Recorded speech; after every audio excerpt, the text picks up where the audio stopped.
जमिनीवर उभं राहून ताऱ्यांपर्यंत पोहोचण्याची स्वप्न पाहणारे वेडे मुंबईत काही कमी नाही.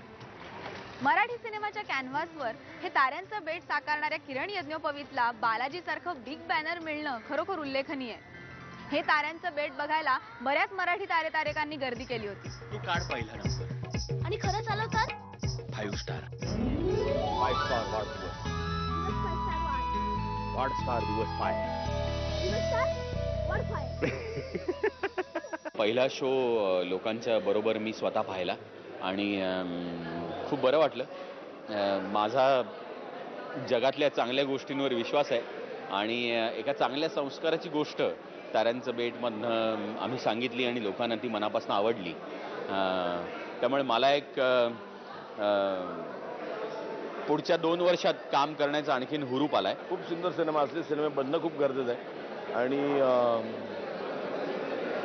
मला वाटतं ह्या सिनेमानी कुठेतरी एक मराठी प्रेक्षकांना एक गर्व वाटेल की हा सिनेमा एका आणि सगळ्यात चांगली गोष्ट म्हणजे नॉन मराठी लोकांनी हा सिनेमा बनवला आणि असा सिनेमा करावा असं वाटला त्यातच मला खूप आनंद वाटतो.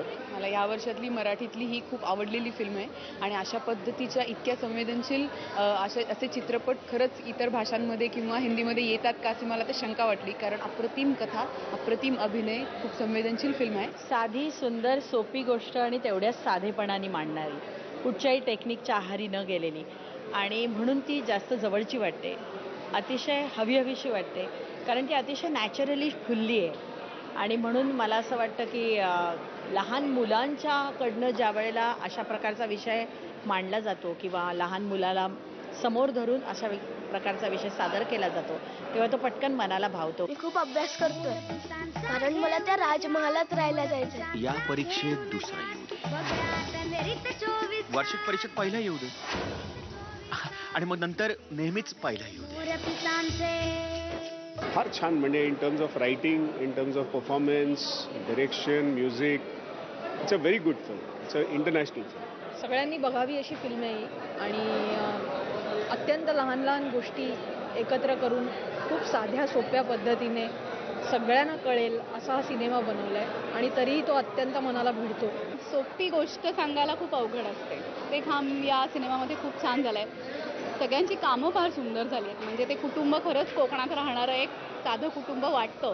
ते कुठून तरी कुठल्या तरी दुसऱ्या शहरातनं तिथे गेलेले अभिनेते आहेत असं नाही वाटत आणि हे सगळ्यात मोठं यश आहे मला वाटतं फिल्म. मुख्य म्हणजे या सिनेमामध्ये या चित्रपटामध्ये वेगळा अभिनय करण्यापेक्षा त्या पटकथेची आणि त्या दिग्दर्शकाच्या हळूवार हाताळणीची जी खूप चांगली समजूतदार त्याला एक शैली आहे ती फार छान होते. म्हणजे जिथून सिनेमा सुरू होतो तो संपेपर्यंत एक जो तरल अनुभव देतो तो खूप दिवस आमच्या बरोबर आहे. ओमकार, हे सारखं आम्हाला हे पाहिजे ते पाहिजे असं करतोस, तू आम्हाला काय देणार रे? मी काय देणार? तू काढ पहिला नंबर. बघा तू आधी ये तर पहिला. आणि खरंच आलो तर 5 स्टार. खेडेगावातल्या चिमुरड्याने मायानगरीतल्या ताऱ्यांच्या बेटावर पाहिलेलं एक आगळं वेगळं स्वप्न बघायला तुम्ही रसिकजन सिनेमागृहात नक्की जा.